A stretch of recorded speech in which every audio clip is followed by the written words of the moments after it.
دوسرے صوبوں میں موجود ہیں. ساؤتھ پنجاب کو لے لیجئے, کے پی کو کچھ علاقوں کو لے لیجئے, سندھ کو بھی لے لیجئے فار دیٹ میٹر. تو یہ جو سوشیو اکنامک ڈیولپمنٹ کے ایشوز ہیں شاید بلوچستان میں زیادہ ہیں. لیکن اور دوسری طرف ایک تو انٹرنل چیلنجز ہیں, لیکن دوسرا پھر اس کا ایکسٹرنل ڈائمنشن بھی ہے, کیونکہ ہماری فالٹ لائنز ہیں, ہماری ویکنسز ہیں, ان کو باہر کی دنیا نے ایکسپلائٹ کیا. اور اس میں مجھے کوئی شک نہیں ہے, کہنے میں کوئی آر نہیں ہے کہ بھارت سر فہرست ہے. پھر اس کے علاوہ گلوبل ڈائنامکس بھی ہیں. ایک تو بھارت اور پاکستان کے ڈائنامکس ہیں نا. دیکھیے مجھے یاد آتا ہے کہ شاستر یونیورسٹی میں تامل ناڈو میں جو اس وقت بھارت کے نیشنل سیکورٹی ایڈوائزر ہیں اجیت دوول, انہوں نے ایک بیان میں کے زمانے میں کہا تھا, اگر ہے سارٹ تو سنا دیجئے جی. یونیورسٹی گئے ہوئے تھے تو بلوچستان کے بارے میں انہوں نے کیا کہا تھا.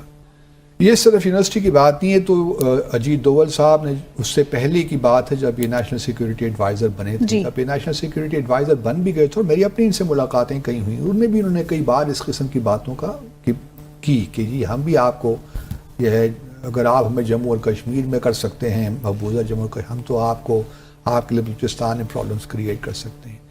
اب دیکھیے جب سے یہ 11 تاریخ کو یہ ہوا نا ٹرین کا معاملہ, اس وقت سے لے کر بھارت کے میڈیا میں بالکل ایک لحاظ سے خوشی کا سما تھا کہ یہ ہو رہا ہے.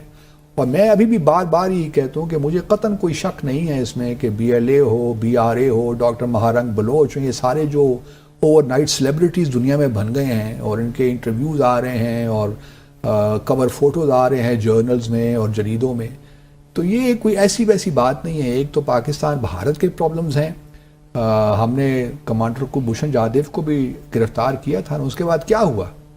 کچھ بھی نہیں ہوا. ابھی تک وہ اس واقعے کو کتنے 2016 میں ہم نے گرفتار کیا, آج ہم 2025 میں بیٹھے ہیں. تو اس کی مرسی پٹیشن ہی تو کر دیجئے. آپ نے ڈاسیئرز بنائے تھے بڑے بڑے, وہ کہاں سارے غائب ہو گئے.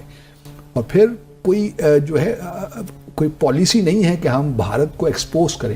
اب ہمارے UN ریپرزینٹیو مستقل مندوب ہیں, وہ کہتے ہیں ریزولوشن لے کر آئیں گے, تو سو واٹ, ریزولوشن ٹھیک ہے آپ کام کیجیے, وہ چلے گی تو نہیں. اگر آپ نے بھارت کا نام اس میں ایڈ کر دیا تو وہ مانیں گے. دوسرے جو فرانس ہے, US, کہاں اس کو سپورٹ کرنے دیں گے, ایون رشیا بھی فار دیٹ میٹر. تو سوال یہی پیدا ہوتا ہے کہ ہمارے پاس کوئی اسٹریٹجی ہے کہ جہاں ہم نے انٹرنلی معاملات کو دیکھنا ہے, وہاں ایکسٹرنل ڈائمنشنز کو بھی ہم نے ایکسپوز کرنا ہے. پھر یہ بات بھی رہے کہ گلوبل اس کا بھی کانٹیکسٹ بھی ہے کہ امریکہ ہو, بھارت ہو, یہ سارے جو ہیں CPEC کے خلاف ہیں, BRI کے خلاف ہیں, وہ بلوچستان کو اسٹیبلائز ہونے نہیں دینا چاہ رہے. تو یہ تو معاملات, اور چائنا کو بھی دیکھیے نا, بار بار BLA کے لوگ چائنا کو دھمکیاں دے رہے ہیں کہ گوادر کو ہم نہیں بننے دیں گے, پورٹ ڈیپو گوادر کو ہم فنکشنل نہیں ہونے دیں گے.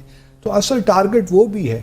اور پھر دوسری طرف اگر آپ بھارت کا نیریٹو دیکھیے تو بڑا کلیئر ہے.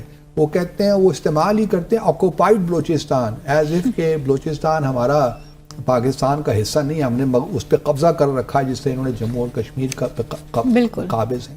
وہ ان دونوں کا موازنہ بھی کرنا شروع کر دیتے ہیں کسی نہ کسی حد تک. پہلے تو میں یہ بات اپنے ناظرین, کیونکہ ہمارے یہاں پاکستانی میں کوئی بھارتی چینلز پہ جا کر اسی قسم کی باتیں کرتے ہیں, میں تو حیران ہوتا ہوں.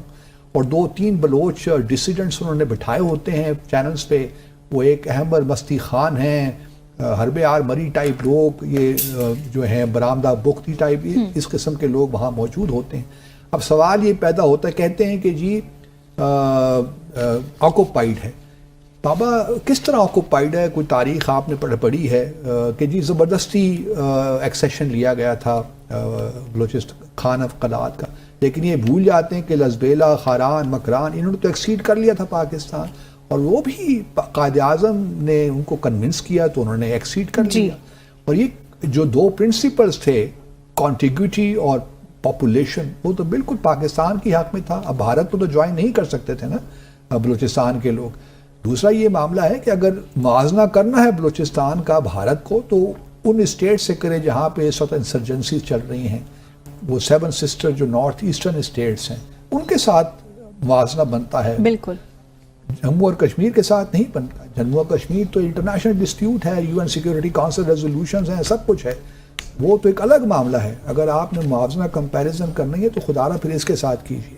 لیکن کمنگ بیک ٹو پاکستان, ہمارے ہاں جو ایٹیچیوڈز ہیں ان کو ٹھیک ہونا. ابھی بھی دیکھیے, کہتے ہیں کہ جی 339 ہم نے بازیاب کروا دیے, 21 لوگ شہید ہو گئے, باقی گیپ آ جاتا ہے 21 لوگوں کو نکال کے, تو 440 اگر لوگ تھے تو 80 لوگ اور کہاں ہیں, ان کے بارے میں کچھ پتہ نہیں ہے.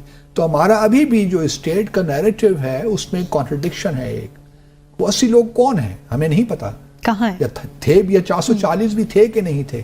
لیکن جب پرائم منسٹر کہہ رہے ہیں کہ 440 تھے, اور پرائم منسٹر ہی بتا رہے ہیں ہمیں کہ 439 ہم نے بازیاب کروا لی ہیں, تو باقی اس 80 لوگ کہاں گئے, 21 اگر لوگ شہید ہو گئے. تو سوال یہ پیدا ہوتا ہے کوئی چیز ہم سیریسلی نہیں کرتے. میرا صرف پرابلم یہ ہے, اور ابھی بھی دیکھیے کوئی یہ نیا پرابلم تو ہے نہیں, جیسا میں نے پہلے کہا کئی دہائیوں سے یہ چل رہا ہے, کتنے آپریشنز بھی ہوئے, بلکہ شجاعت حسین صاحب کی ایک کمیٹی بھی بنی تھی, انہوں نے ریکمنڈیشنز بھی دی تھیں کہ بلوچستان کے معاملے کو ہم نے کس طرح سیٹل کرنا ہے. تو اس کمیٹی کی رپورٹ کو نکالیے, وہی ریکمنڈیشنز ہیں. I mean you not reinvent the wheel, کوئی راکٹ سائنس بھی نہیں ہے. تھوڑی سی ہمیں ایک پولیٹیکل ول چاہیے ان تمام معاملات کو سیٹل کرنے کے لیے, اور ایک کنسسٹنسی چاہیے, سسٹینیبلٹی چاہیے. ہمارا پرابلم جس طرح شروع ہے میں نے کہا وہی ہے کہ ہم 2-3 دن کے لیے سب کچھ ہوگا, بلکہ کل کے پی میں بھی ایک دہشت گردی کا حملہ ہو گیا. تو سوال یہ پیدا ہوتا ہے کیا ہمارے ہاں کوئی اسٹریٹجی ہے. وہ کہتے ہیں جی کہ نیا ہم نیشنل ایکشن پلان لے کر آئیں گے.